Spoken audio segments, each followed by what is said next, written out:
Hello, wizards, witches, and everyone in between. My name is Emma, and welcome back to another weekly reading vlog.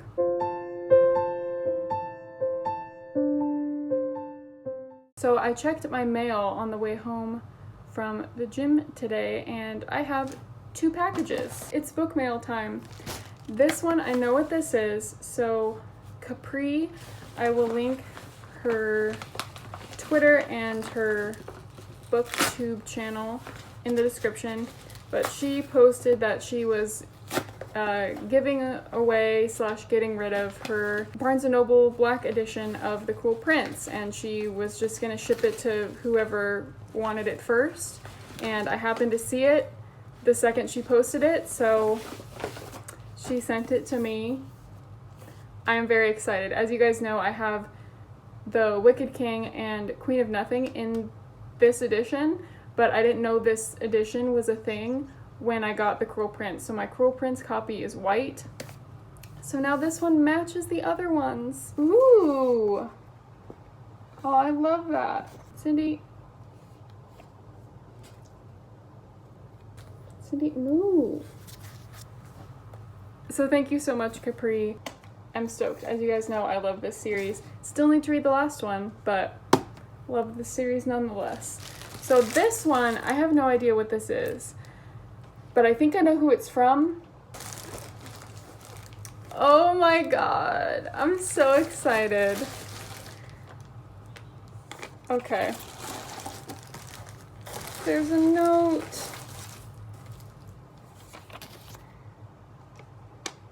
Hey lovely, hope you enjoy this very late Christmas present. Have a wonderful new year and thank you for always being so supportive. Love, Mary. So, Mary, you're so sweet. I love you so much. If you guys like reading vlogs, hers are like my favorite to watch, and she's very consistent with them, unlike me. So, I'll definitely be linking her channel down below. Her channel name used to be with Cinnamon Please, and I know she just changed it. I think it might be Mary Among Books. But regardless, I will link it down below. And she got me In a Dark, Dark Wood by Ruth Ware. And I have been wanting to read something by Ruth Ware. I got The Woman in Cabin 10 from a library book sale for 25 cents in like November. So I haven't read that yet, but I have heard very good things about this. This paperback is gorgeous. It has like so much texture and like the title's raised. So I have heard that this is a thriller that takes place at a bachelorette party, and that's all I know. But oh my god, I am so excited. I'm really in the mood for like some fast-paced thrillers, so I'm hoping this is one of those. So as for what I'm reading this week, I am 50% of the way through the audiobook for The Diviners by Libba Bray, and 50% of the way through the ebook of Frankly in Love by David Yoon. And I talked about how I felt about these a lot in my last reading vlog, so I'm not really going to get into it, but I am very much enjoying The Diviners and feeling kind of meh, but still interested in Frankly in Love. But I do wish the pacing in Frankly in Love was a lot quicker. I don't really want to read 3 books at one time, so I am going to finish the ebook before I start a physical read, but I really am like itching to just finish it already because I miss physically reading. I can see how ebooks are good for traveling, but otherwise it's just kind of not my thing. So I'm going to finish those 2 hopefully within the next couple days.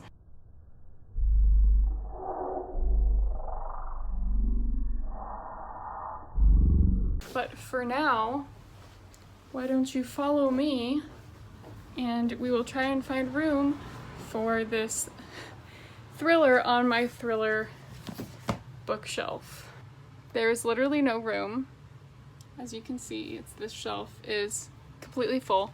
So I might just have to put these. I have the babysitter books from R.L. Stine.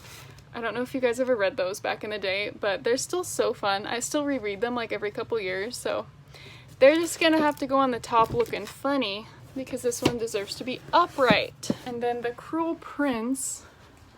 I'm not sure how I want to display this actually. So as you can see right now, I have the white copy of the Cruel Prince. Maybe I'll just put that on the bottom for now, even though I think either way it's gonna look odd. So I don't really want to get rid of my white copy just because I've already read it twice, and so it kind of has sentimental value for me, and I do at some point want to go through and annotate it.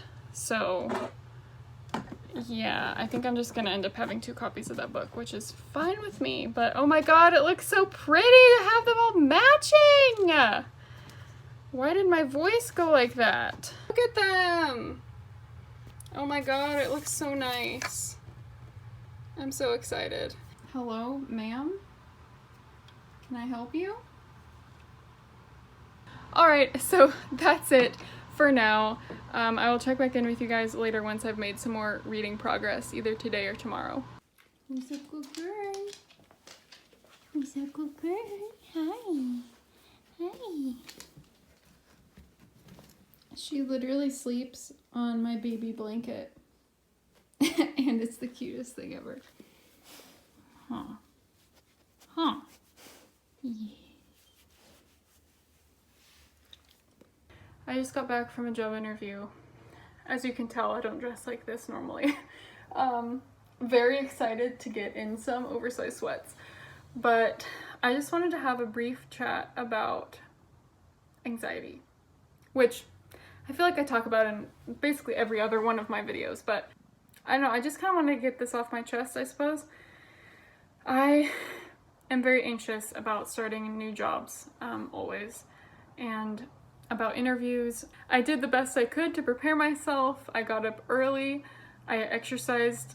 I feel like, at least for me, something that helps my anxiety is to like do a shit ton of cardio. It kind of tires me out. Like my whole body gets tired, and then I'm kind of more calm the rest of the day. I started a new job today, and then I had to leave that job early to go to another job interview. If you guys have anxiety, I don't know if this happens to everybody or not, but I have generalized anxiety disorder. So I'm anxious mostly every day, all the time, just to varying levels. And I do have some triggers like that make my anxiety worse, but on a daily basis, I'm just anxious with no reason why.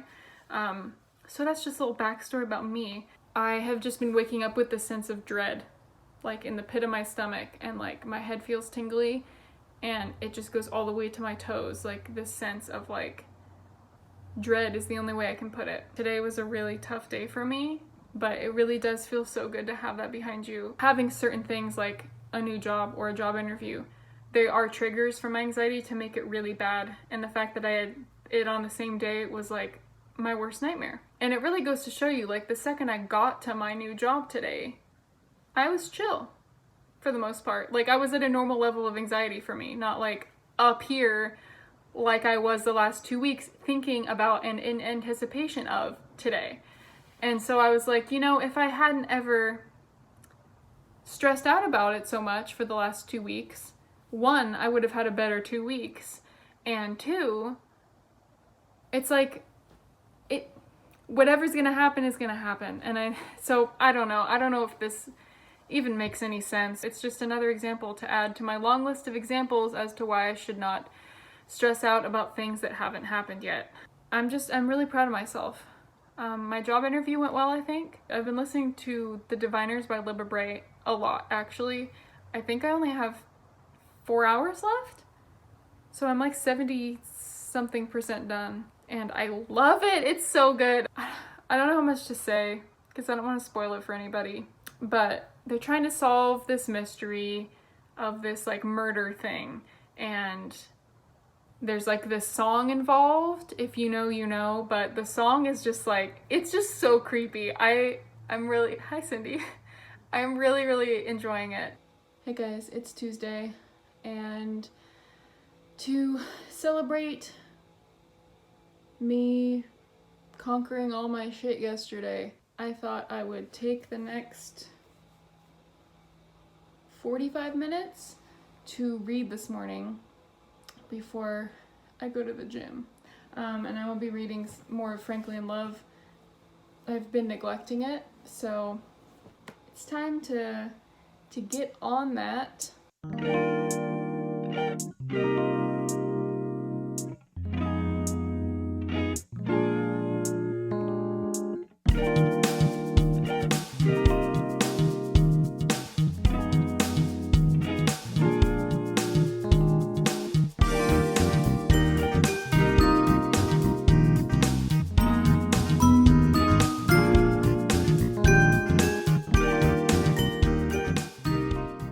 Welcome to my bathroom, because as I discovered in last week's vlog, it's weirdly good lighting in here. I have sucked at updating this vlog.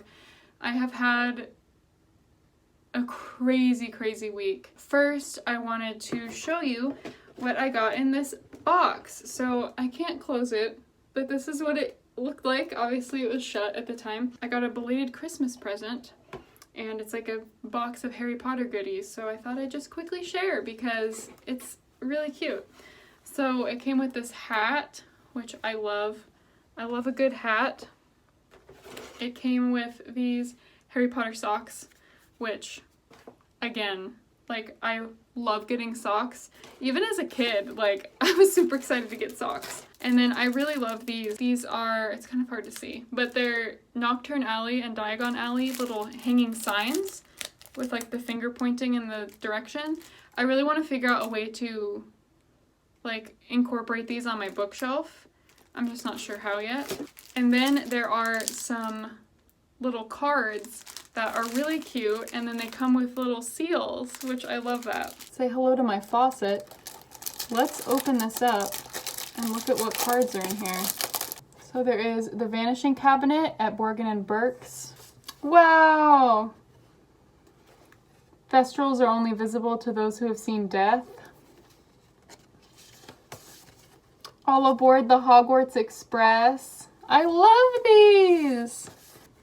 When traveling by Floo powder, it is important to speak clearly. Wow, okay. That's really cool. I need to like frame these and hang them like vertically or something. Those are really cool. And then yeah, it has the seals and it has like, you know, old looking paper envelopes. But like I said, I don't think I would ever send these anywhere because I'm an only child and I don't like to share. And then it came with a Hogwarts little figurine, which I adore. I had it on my Harry Potter bookshelf. So anyway, I just wanted to share that with you guys because I was very excited about it.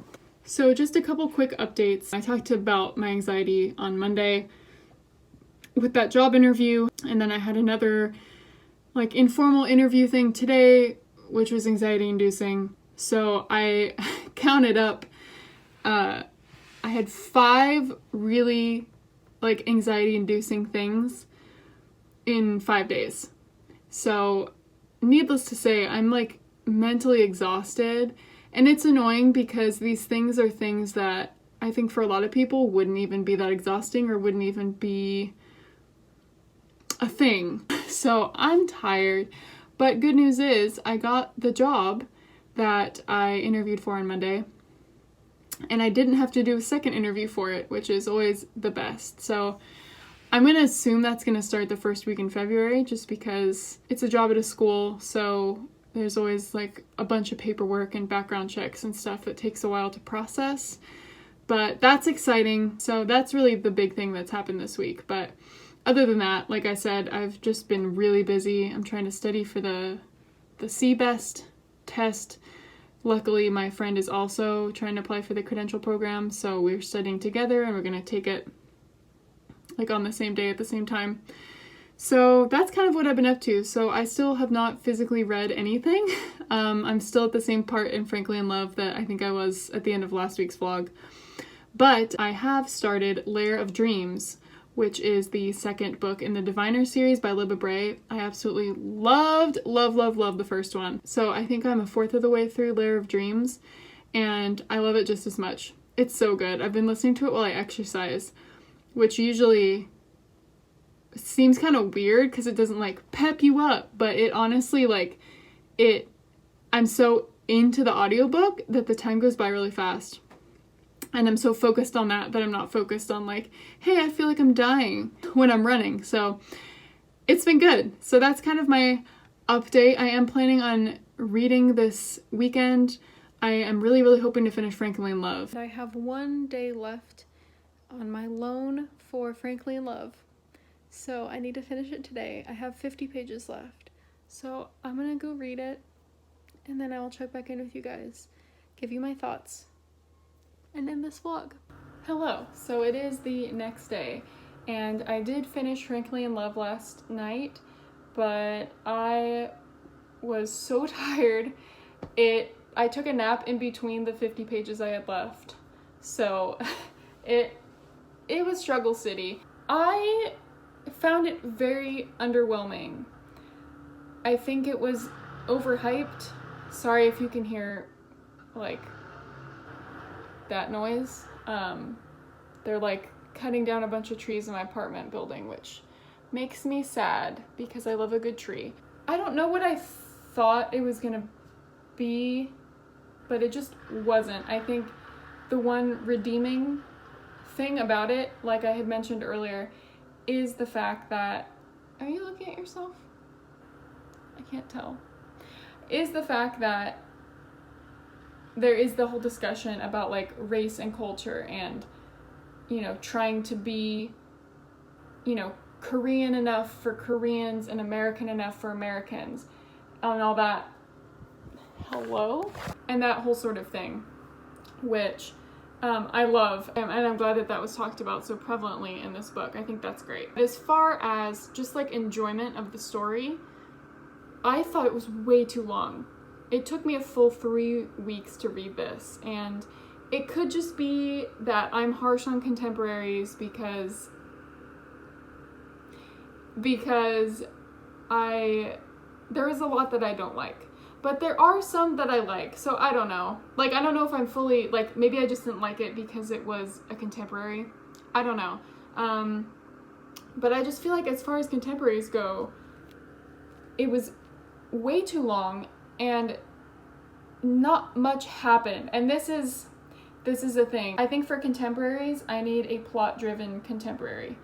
And if it is not plot-driven, it needs to have a character that I can, like, super relate to and is so interesting and complex and things like that. And it is difficult to find plot-driven contemporaries because a lot of them are like coming of age. And this book is a coming of age story. And I didn't not enjoy it because I couldn't relate to our main character, Frank. That's not important. You know, as a white person, I can relate to so many main characters. So it wasn't even that like I couldn't relate to his struggle with like his cultural identity and things like that. That wasn't why I didn't like it.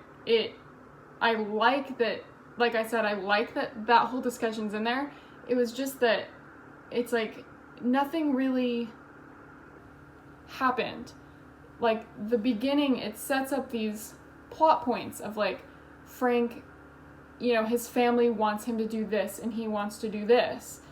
And you know, he wants to be able to date who he wants to date and do with his life what he wants to do with his life. And he doesn't understand the choices and the decisions that his parents make because he doesn't see them as, like, smart decisions. Like, he doesn't understand his parents, basically. And his parents don't really understand him. So for the first, like, third of the book, I was like, cool. Things were brought up and then they never were really followed through. Like, there was no closure. I feel like none of the problems were addressed and solved in any way.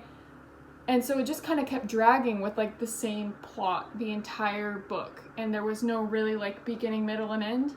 I think that's my problem with it. So nothing happened because of that.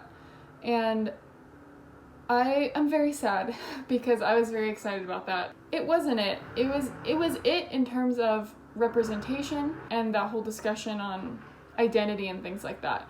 That was the redeeming part of this book, but just plot-wise and pace-wise, I found it to be so slow. So I think it's probably between a 2.5 and a 3. I do want to say Frank's friend, his best friend Q, best character in the whole book. Best character in the whole book. His character, a plot point was thrown in at the very, very end, which I wish would have been explored more and maybe put in earlier in the book instead of just like info dumping it at the end. But that's fine. But in general, I loved Q so much. So that's another pro for that story. I'm glad I read it just for Q. I really wish he was in it more, and I wish like he had his own book. But anyway, those are my thoughts on Frankly in Love. If you've read it, please let me know what you thought. I think for the most part, people love it. So who knows? But I'm going to go ahead and end the vlog here. I hope you guys enjoyed it. I hope you had a wonderful week, and I will see you next time. Bye!